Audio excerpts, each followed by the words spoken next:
कल हमने जो दुर्कहेम के द्वारा दिए गए सामाजिक तथ्यों के वर्गीकरण के बारे में पढ़ा था। सामाजिक तथ्यों के अवलोकन के नियम पढ़े थे कि सामाजिक तथ्यों को हमें किस प्रकार देखना चाहिए। जैसे सामाजिक तथ्यों को हमें वस्तु की जैसे समझना चाहिए, सभी पूर्व धारणाओं को उन्मूलन करना चाहिए, विषय सामग्री की परिभाषा देनी चाहिए, व्यक्ति तथा सामाजिक तथ्यों की पृथकता।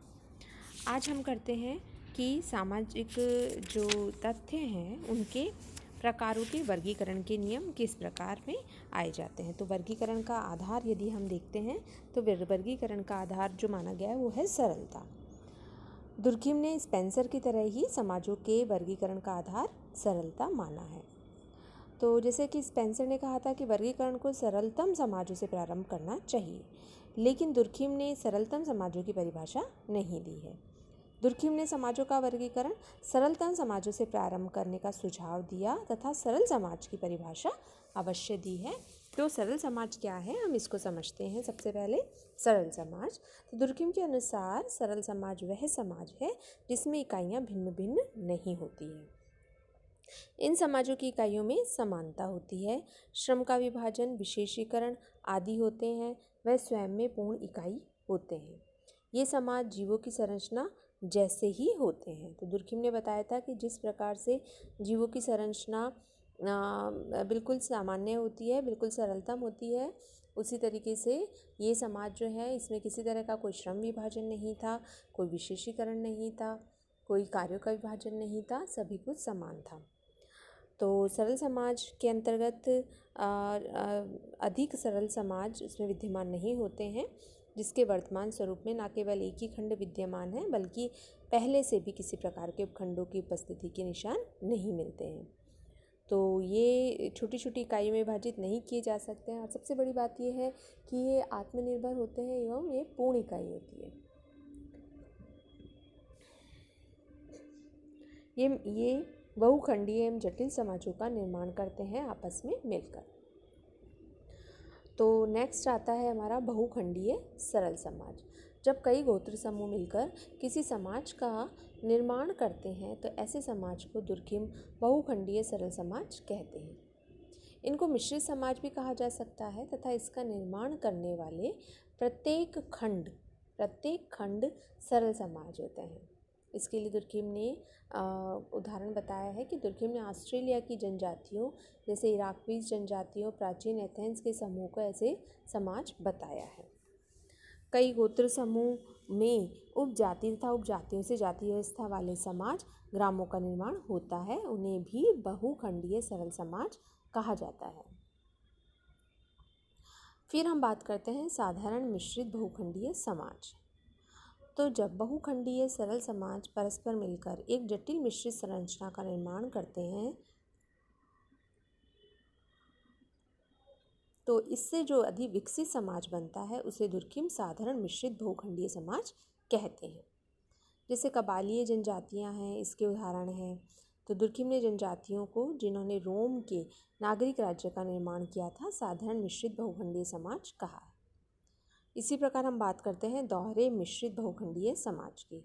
दुर्कहेम ने इन समाजों को जटिलतम समाज बताया है क्योंकि ये समाज के विकास के क्रम में उच्चतम श्रेणी के हैं।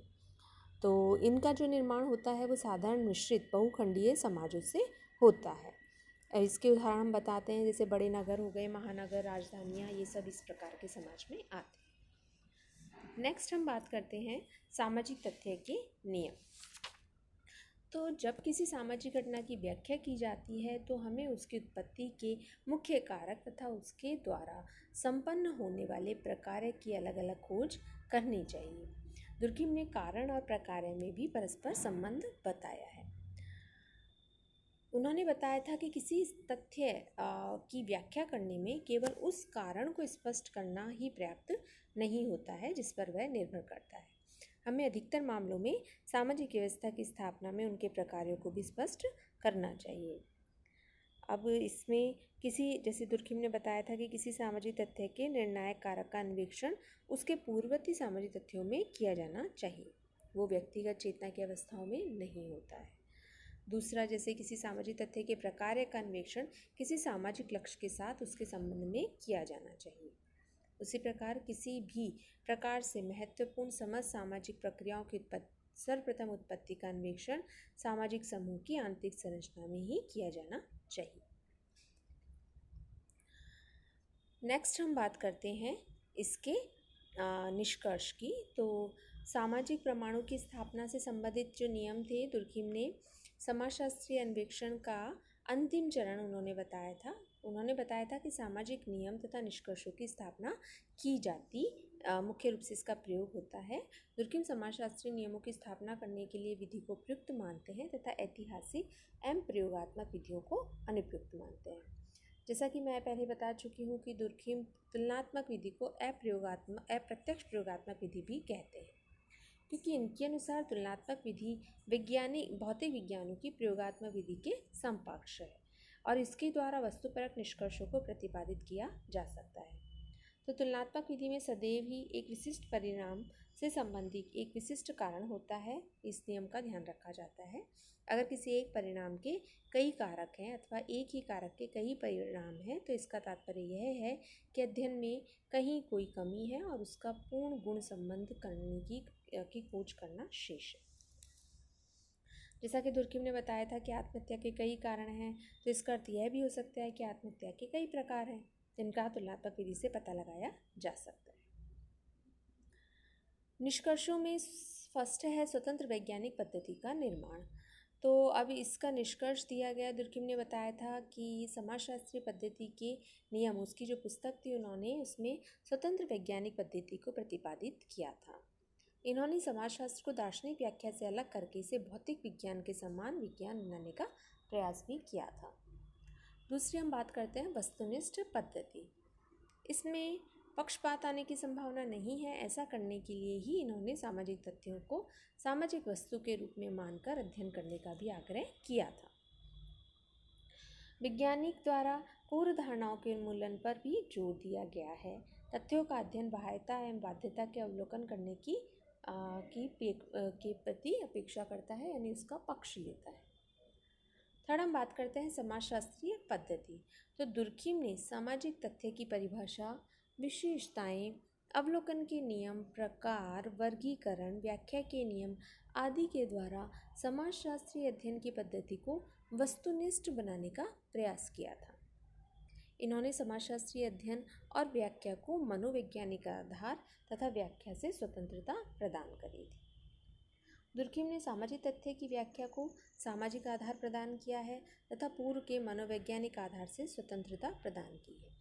समाजशास्त्री विषय सामग्री को भी दुर्खिम ने स्पष्ट किया है। इन्होंने समाजशास्त्र की विषय सामग्री को ही सामाजिक तथ्य बताया है। अब हम बात करते हैं इसके आलोचनात्मक मूल्यांकन की। तो दुर्खिम ने इसके कई पक्षों पर अपनी पुस्तक समाजशास्त्रीय पद्धति के नियम पर प्रकाश डाला था। Sorokin, Raymond, we wristy, rainfall आदि ने इनके द्वारा की गई व्याख्याओं की कटु आलोचना करी। जैसे हम बात कर रहे हैं सोरोकिन, तो सोरोकिन ने बोला था कि दुर्खिम की यह वास्तविकता वैज्ञानिक के अनुसार गलत है तथा इसे त्याग देना चाहिए। यह कुछ भी नहीं है, केवल एक अनुचित रहस्यवाद है। इन्होंने बताया था कि मानव को समाज से हम पृथक नहीं कर सकते हैं, और उनका कथन यह भी था कि समाज व्यक्तियों से मिलकर बनता है, परंतु व्यक्तियों का मात्र योग नहीं है बल्कि योग से कहीं अधिक है, ऐसा सोरोकिन ने बताया था। इसी प्रकार रेमंड एरन ने भी इनकी व्याख्या की आलोचना करी थी। इन्होंने बताया था कि दुर्खिम को अपने जो विशुद्ध वैज्ञानिक की बात है, जैसे क्या है, क्यों है, कैसे है और क्या होगा, इसके साथ साथ उन्हें क्या होना चाहिए की भी व्याख्या करनी चाहिए, यानी इसका उपयोगितावादी दृष्टिकोण ध्यान में रखना चाहिए। इसी प्रकार वाइन की व्याख्या करें तो वाइन ने भी इनकी कटु आलोचना करी। इन्होंने कहा कि अन्य सभी प्रकार की सामग्री की उपेक्षा करके सामाजिक तथ्य की व्याख्या दूसरे सामाजिक तथ्यों के द्वारा करने के प्रयत्न का असफल होना निश्चित है। तो समाज का त्रुटिपूर्ण वर्गीकरण अनेक समाजशास्त्रियों ने दुर्खिम द्वारा प्रतिपादित समाज के वर्गीकरण को त्रुटिपूर्ण तथा अवैज्ञानिक बताया है। इस प्रकार इन्होंने जो दुर्खिम की, हम ये कह सकते हैं कि दुर्खिम वास्तविक अर्थ में समाजशास्त्र विज्ञान की स्थापना की दिशा में विश्वव्यापी आंदोलन के प्रणेता थे। पर उनकी पुस्तक एक घोषणा पत्र थी जिसने समस्त पाठकों के समक्ष घोषित किया कि समाजशास्त्र का विज्ञान केवल संभव ही नहीं है अपितु आवश्यक है। धन्यवाद।